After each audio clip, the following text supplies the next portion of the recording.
So what's up guys, for today's video isasama ko kayo sa sa aming 2 days na youth camp. So andito tayo ngayon sa Giling, Pangasinan sa housing namin guys. So let's go guys. So hi guys! Nandito kami sa Giling ngayon. Nag-ayos na yung mga dancer. Kumita pa nito si Ganda.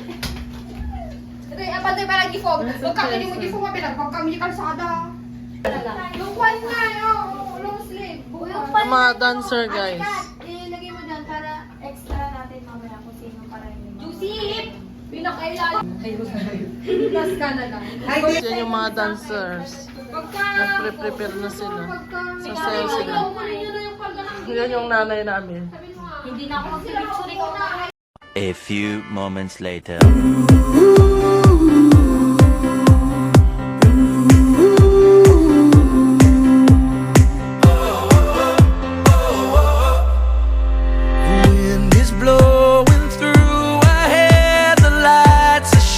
Tingin po natin ang kalinisan sa loob ng ating pong housing.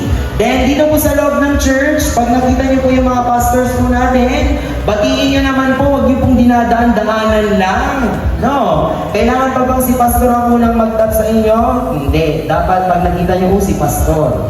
Kahit sinong pastor, dapat kung pwede nga mag-bless kayong lahat sa kanila eh. No?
boyfriend mo, girlfriend mo, magulang mo, nanay mo, tatay mo, iiwan ka. Masakit ang gabi. Mahirap din ang umasa at kailanman ay di ka ipinakilala.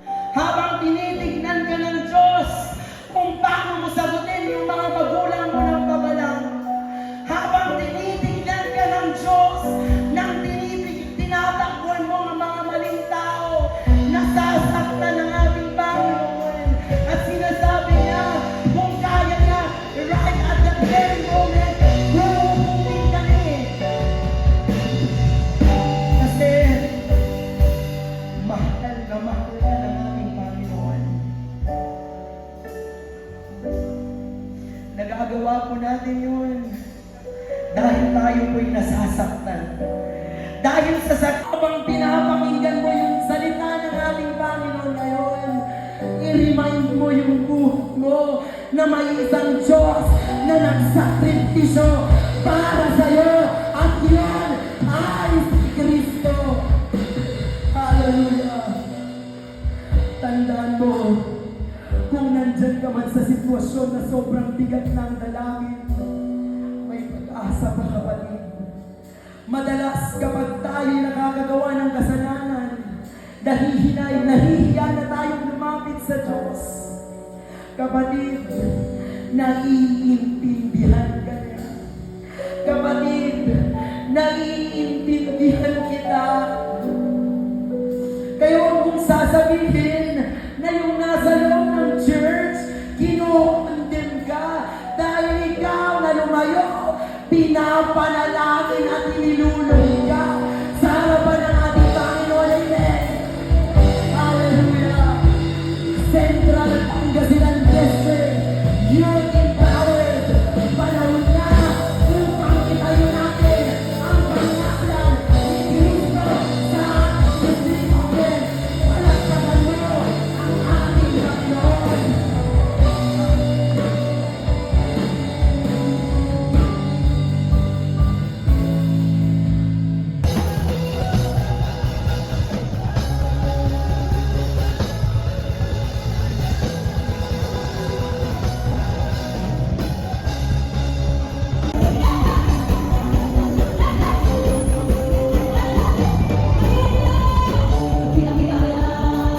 Shout!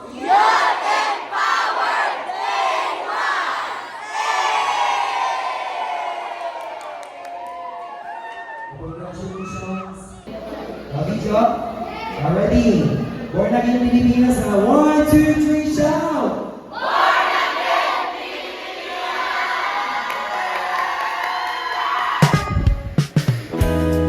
Bye-bye, guys!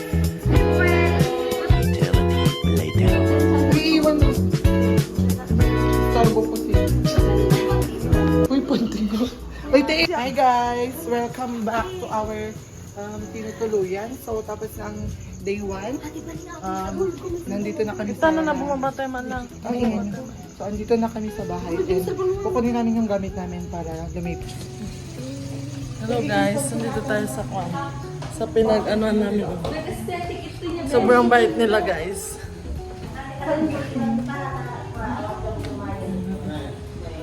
Dito kami mag-i-stay guys, pero sa kabila na kami. So kung ay Kim, kasama ka nila ano? Magay ka sa ano? Ha? Ay, wow! Guys, ayan, Sila lilipat ka bang maganyan pa? Guys, ang ganda ng bahay namin. Hindi namin kilala yan. Sila, live na live silang nag-aaway o mga chismis, Galing ni Gianna kanina kumanta ko.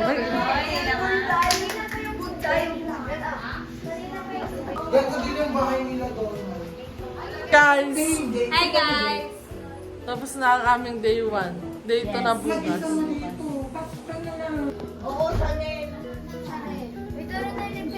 Mga natilipan na Sinasabi na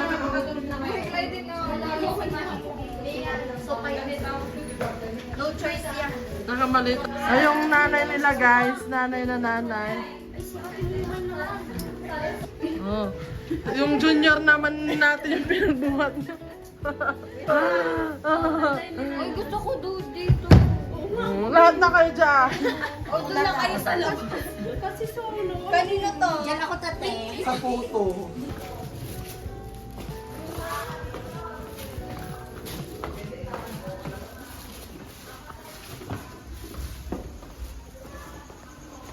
Nandito na kami sa